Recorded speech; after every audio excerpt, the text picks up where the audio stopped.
On Broadway in Def Poetry Jam. Give it up for my man, Black Ice.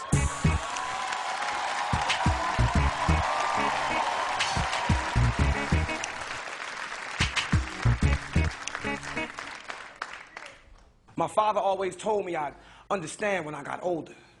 This internal hurt of a lone soldier, so held firmly in my right arm with her head on my shoulder, because that's the way she likes me to hold her. That's what I told her. Speaking about my daughter, in order to save face, because just before the embrace and all the I love yous and I miss yous, she clearly let me know that she had issues. Talking about, Daddy, where you been? And just then my mind began sinking back.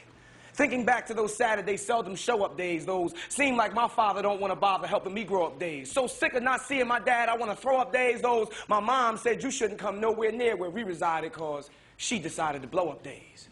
Well, anyways, her eyes were always able to pull the disguise off of any lies I might try to use to summarize the situation. You see, it's funny the way it's second nature, the way I put these words to paper but couldn't figure out a simple explanation to offer my baby girl.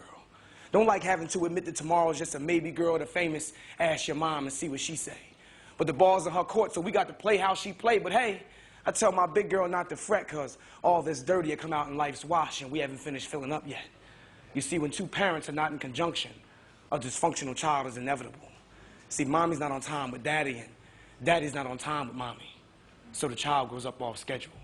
And it's incredible because he always told me that I would understand when I got older, while he used to call himself the lone soldier. And one night when she called crying and I couldn't get to her to hold her, even though it wasn't some game shit, I felt like it was some lame shit I told her. Just because I couldn't be right there after a nightmare about a fight between me and her mother. See, she's 6 and can't conceive how I could leave and still tell her I love her. So her inquisitive little mind forces her to question, and my rationale begs me not to reply. See, I know she won't see why we have to live in different places, or how come her and her little brother don't see each other's faces on a consistent basis, and it hurts when I have to lay down the hand of discipline, knowing that I just get to spend a short segment of time with her. So imagine how I feel when I got to hit her. And don't get it twisted, sometimes I fuck up and don't get her, because my ego won't let her mother call me a babysitter.